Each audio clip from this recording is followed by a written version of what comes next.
So we're going to talk about grief.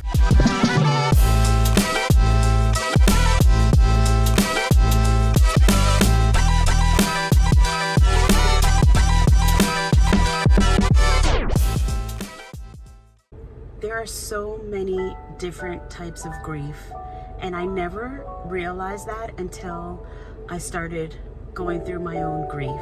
But grief can come in different forms. You grieve someone who has passed away. You can grieve because of a divorce, a broken relationship, your career, job loss. There's so many different types of grief that anyone can experience in their lifetime. Another form of grief is a miscarriage. You are grieving a baby, and it's okay to grieve that baby. I'm here to talk about the things that they don't talk about when you're grieving. I attended a grief conference this morning. I don't know if it was a conference, but it was an event, and it was by oh my gosh, they're so good, Charlie and Jill LeBlanc.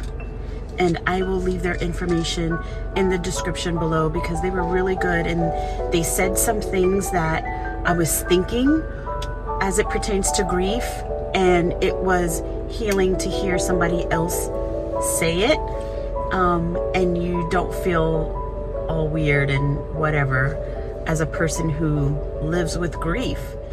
I lost my dad in March of 2022. I was a daddy's girl all of my life. We were very close. I looked up to him in every way possible, and he was my biggest encourager. I never did anything wrong. Even when I was dead wrong,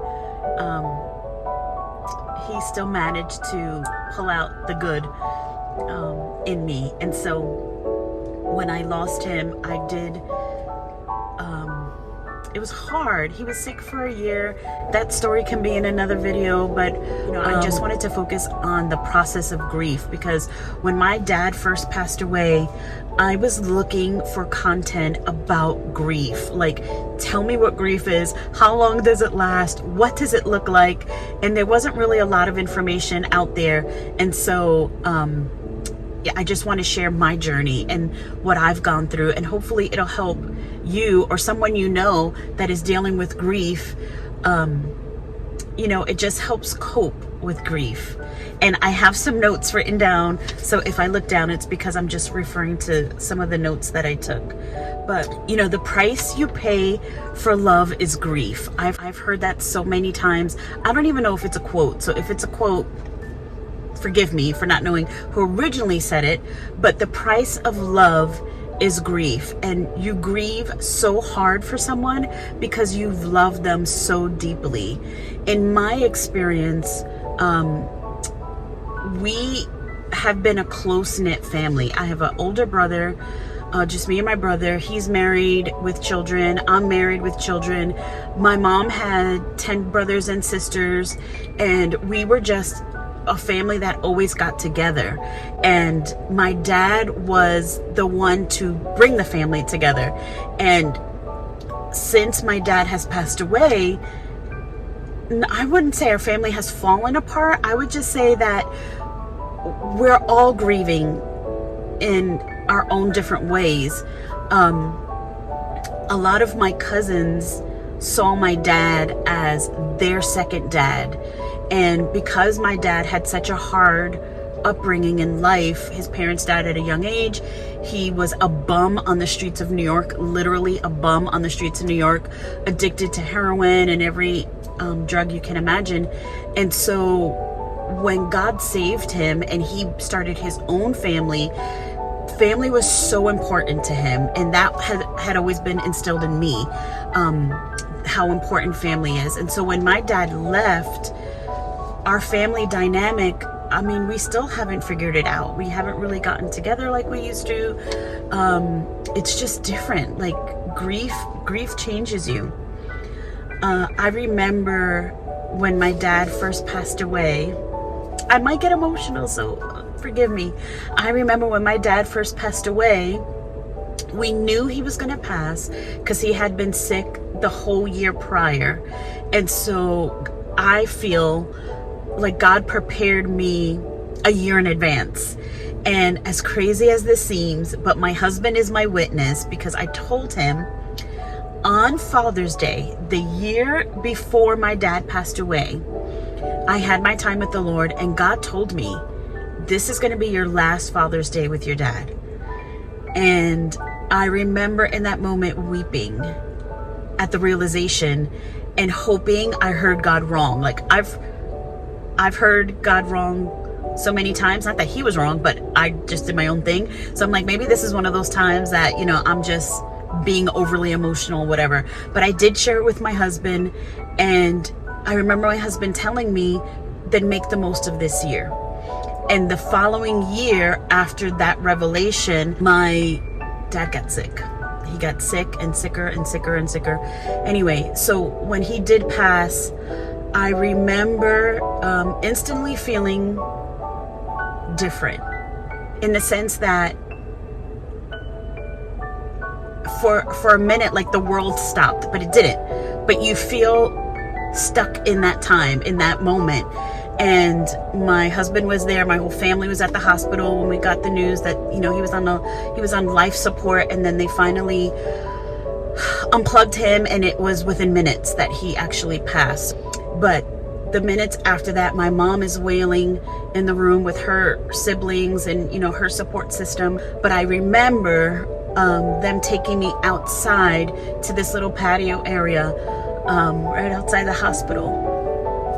And I remember just looking out and just seeing how beautiful the sky was, and it was a beautiful day, and I'm like, man, this is a great day to go meet Jesus. Like, I had silly comments like that, but that's how I felt. But I couldn't cry. Like, at least I don't remember crying instantly. But, you know, I remember that week after my dad passed, I stayed at my mom's house because she was by herself, and we ran around and did some errands. And I remember everywhere I went, in my head, I'm like, do you know that I'm grieving? My dad just died. Like, no matter where I went, I'm like, my dad just died. Do you know that? I didn't say that out loud, but that was in my heart. Like, I'm different. My dad just died and I'm hurting. Is your dad alive? Like, are you grieving? Have you grieved anyone? Like, I instantly just had this internal narrative that tried to grasp the concept of what I now know as grief. And we had a beautiful funeral. We had to go through the pictures and all this stuff. But the thing about grief is that, first of all, you have zero control over it. It pops up at the most inconvenient time. You can't schedule grief or schedule a time to grieve, but it could be a song, it could be an outfit, it could be, you know, now I see men who remind me of my dad, colognes that smell like my dad. My dad had crazy sayings, and if I hear it, they were so bizarre, the things my dad would say, that when I hear it, I'm like, that's my dad, and grief comes. What they don't tell you is that people will not know what to say to you. They won't. Everybody means well. A lot of what I got was, how are you doing? Are you hanging in there? How are you? Like, people don't know what to say. And if you are a person that knows someone who's grieving, you really don't have to say anything. However, we'd love to talk about the person who passed. We love to hear his name. We love to hear your stories about the person who passed away. Because for us, he's always in our hearts, you know? And when he passes, I remember when my dad was alive, he called me every single day. And I can go half the day without thinking about him, right? Because he's alive, he's there, he's whatever. But when they pass, it's like they're tattooed on your brain. You just miss them constantly. And it got to a point where I really didn't even want to be around people, and not because of depression or whatever. Yes, I was sad, but because it's like I carried grief. It's like I now have this label of grief that's attached to me. And maybe they think my grief is gonna get on them. I don't really know. It's so awkward. Relationships are so awkward right after grief, and the people that you thought would be there for you and reach out to you and all, they don't. The best thing I can tell you is don't expect anything from anybody, because it's awkward, and everybody means well. Everybody meant well for me, for my mom, for my brother. It's just hard. You know, in the beginning of grief, you're numb. There are moments in grief where you feel, at this conference, she called it, what did she call it? The paralysis of grief, being paralyzed. And there were moments where I didn't even realize I'm standing in one position and I'm like frozen. Because your mind, listen, I did a lot of research on grief and tears and all of that. Your brain is like, I don't want to say transformed, but there is something that happens to you physically in your brain when you are grieving, so much so that they talked about it in the conference today, but I had read that the tears from grief have different proteins, and it's made up of a different proteins. I don't know if there's another word for it, as opposed to tears from when you're hurting, or, you know, tears when you're laughing. But tears from grief is just completely different, and it helps in the healing process because your brain does take on a different transformation. And so when you feel like you have to cry, you cry. For me, there were moments where it just fell, like tears just fell. I remember getting my nails done right after my dad passed away. And I love to watch people. I'm a people watcher. I like to try to figure people out. And I remember sitting there watching different people, and there was a little girl. There was a little girl in the salon, and her dad was the owner. And he was just doting on her and loving on her like a dad should. And I was sitting there, and it was like buckets of tears came out. I didn't make a sound. I didn't